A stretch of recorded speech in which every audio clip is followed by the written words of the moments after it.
यह जो तू कर रहा है न वह केवल पूजा नहीं, यह एक पुकार है, एक समर्पण है, एक आत्मा की तड़प है जो अपने आराध्य तक पहुंचना चाहती है। और जब किसी का मन इस हद तक किसी की ओर बढ़े तो वो पुकार कभी खाली नहीं जाती। जब तू आंखें बंद करके राम नाम जपता है, जब तेरे आंसू गिरते हैं, जब तू अपने भीतर की हर बेचैनी को उनके चरणों में रख देता है, तब हनुमान जी सब कुछ सुनते हैं, सब कुछ महसूस करते हैं। तुझे लग सकता है कि तेरा दीपक छोटा है, तेरी बात कोई नहीं सुन रहा, पर जिस क्षण तू सच्चे भाव से उनका स्मरण करता है, उसी क्षण एक दिव्य तरंग उनके हृदय तक पहुंचती है और वे कहते हैं, ये मेरा भक्त है, इसे मैं स्वयं संभालूंगा। कभी ध्यान दिया है पूजा करते समय जब अचानक शांति का अनुभव होता है, जब हवा का झोंका आरती की लौ को हिलाता है लेकिन बुझाता नहीं, जब दिल एकदम हल्का हो जाता है, जब किसी अजनबी की जुबान से अचानक राम नाम निकल आता है, तब ये संकेत होते हैं, वो चमत्कार नहीं होते, ये वही गूंगे इशारे हैं जिनसे हनुमान जी कहते हैं, मैं तेरे पास हूँ, तेरी हर बात मुझ तक पहुँच रही है, बस तू अपने भाव सच्चे रख, बाकी मैं संभाल लूंगा। कई बार ऐसा होता है कि तू लगातार पूजा कर रहा होता है और कुछ महसूस नहीं होता, और तू सोचने लगता है कि शायद कुछ गलती हो गई, शायद मेरी भक्ति व्यर्थ जा रही है। लेकिन वही क्षण परीक्षा का होता है, और अगर तू उस समय भी डटा रहा तो अगले ही दिन या कुछ दिनों बाद कोई ऐसी बात होती है, कोई ऐसा जवाब आता है, कोई समाधान सामने आता है जो तेरी आत्मा को झकझोर देता है, और तू अंदर से रो पड़ता है कि प्रभु आपने मेरी सुन ली।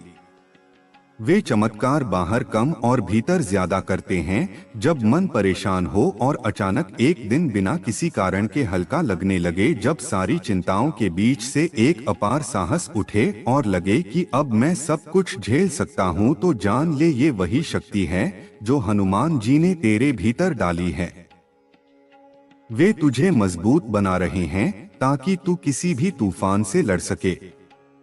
अगर तू सोच रहा है कि तुझे कोई संकेत नहीं मिलते, तो एक बार खुद से पूछ, क्या अब तुझ में पहले जैसा डर बचा है? क्या तू पहले की तरह हर बात पर टूटता है? क्या अब तू थोड़ा धैर्य रखने लगा है? क्या अब तेरे भीतर किसी अनदेखे विश्वास का जन्म हुआ है? अगर हाँ तो समझ ले, तेरी पूजा व्यर्थ नहीं जा रही, क्योंकि असली संकेत तुझे अपने भीतर मिलते हैं। और जब तू बदलने लगता है, जब तेरे विचारों में सकारात्मकता आने लगती है, जब तू धीरे धीरे पहले से शांत, क्षमाशील और विश्वास से भरने लगता है, तो ये हनुमान जी की उपस्थिति का सबसे बड़ा प्रमाण होता है। कभी ध्यान दिया है तू जब राम नाम जपता है और अचानक आंखों से आंसू बहने लगते हैं, या शरीर में रोमांच हो जाता है, या लगता है कि कोई ऊर्जा सिर से पैर तक प्रवाहित हो रही है, तो यह सामान्य नहीं है, यह वही क्षण होता है जब वे स्वयं तुझ में प्रवाहित हो रहे होते हैं। जब तू राम नाम से एक हो जाता है, तब हनुमान जी तुझे अपने हृदय में स्थान दे देते हैं, और फिर तेरा हर शब्द, हर भावना उनके भीतर उतरने लगती है। तूने यह भी अनुभव किया होगा कि कभी मंदिर में बैठते ही लगता है कि मूर्ति की आंखें तुझे देख रही हैं, या जैसे कोई अदृश्य शक्ति तुझे छू रही है, या जैसे दिया हवा के बिना हिल रहा है। ये अनुभव बाहर के नहीं, भीतर के होते हैं, और यही संकेत होते हैं कि अब तेरा पूजन उनके चरणों में पहुंच चुका है। अब अगर तू जानना चाहता है कि तेरी पूजा पक्के तौर पर स्वीकार हो रही है, तो देख जीवन में हुए उन बदलावों को। क्या तेरे रुके हुए काम धीरे धीरे बनने लगे हैं? क्या तुझे किसी पुराने कर्ज से मुक्ति मिली है? क्या जिस चिंता में तू घिरा था वो अचानक हल्की लगने लगी है? क्या किसी कठिन परिस्थिति में तू बिल्कुल अकेला नहीं महसूस कर रहा? क्या कोई अजनबी तेरे काम में मदद कर गया? क्या किसी दोस्त ने अचानक वही बात कह दी जो तू सुनना चाहता था? तो यह सब संयोग नहीं, यह वही सूक्ष्म कृपा है जो महाबली अपने भक्तों को बिना शोर के देते हैं। अगर तू चाहता है कि तेरी पूजा निश्चय ही स्वीकार हो तो सबसे पहले भावनाओं को शुद्ध कर ले, दिखावे से दूर होकर उस एक दीपक को प्रेम से जला दे जिसमें सिर्फ एक प्रार्थना हो, हे प्रभु मुझे कुछ नहीं चाहिए, बस मेरा मन आपको समर्पित हो जाए। जब तू उस दीपक को श्रद्धा से जलाता है तो वह सीधे उनके हृदय तक पहुंचता है। अगर तू पूजा में नियमित हो जाता है, चाहे दिन में एक बार ही सही, लेकिन नित्य राम नाम लेता है, तो वह नाम धीरे धीरे तेरे जीवन में उतरने लगता है और फिर वही नाम तेरे लिए संकटों में ढाल बन जाता है। जब तू संकल्प के साथ कहता है कि मैं आने वाले 11 दिन 21 दिन केवल आपकी भक्ति करूंगा और पूरी निष्ठा से करता है, तो वह संकल्प स्वीकृत होता है और उसी क्षण तेरे चारों ओर एक दिव्य घेरा बनता है जो तुझे हर संकट से बचाने लगता है। जब तू अपने जीवन में सात्विकता लाता है, भोजन, विचार और व्यवहार को शुद्ध करता है, तब तू उनके समीप होता है, क्योंकि वे स्वयं ब्रह्मचारी हैं। वे वहीं टिकते हैं जहां शुद्धता और सच्चाई हो, और अगर तू अपनी भक्ति को सेवा में बदल दे तो वह सेवा सीधे उनके चरणों में पहुंचती है।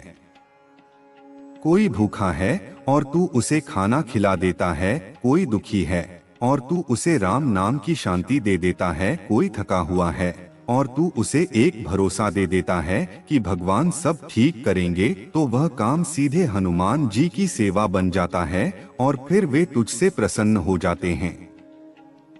अगर तू अब भी पूछता है कि क्या मेरी पूजा स्वीकार हो रही है, तो उत्तर यह है कि अगर तू अपने भीतर बदल रहा है, अगर तेरे मन में विश्वास बढ़ रहा है, अगर तेरे जीवन में आशा की किरणें उगने लगी हैं, अगर तुझे लगे कि तू अकेला नहीं है, कोई अदृश्य शक्ति तेरे साथ है, तो तू जान ले कि तेरा पूजन स्वीकार हो चुका है और अब हनुमान जी स्वयं तुझे दिशा दे रहे हैं, तुझे शक्ति दे रहे हैं और तुझसे कह रहे हैं कि अब डर मत, तू मेरा है और मैं तेरा। और जब तू इस भाव से कहता है जय श्री राम, तो वह केवल शब्द नहीं रहता, वह एक प्रतिध्वनि बन जाती है उस वचन की जो तेरे और तेरे प्रभु के बीच स्थापित हो चुकी है। अब वह तेरा साथ कभी नहीं छोड़ेंगे, क्योंकि तूने उन्हें अपने जीवन का केंद्र बना लिया है। अब तेरा हर दिन उनका है, तेरा हर काम उनका है और तेरा हर संघर्ष उनके आशीर्वाद से सफल होने वाला है।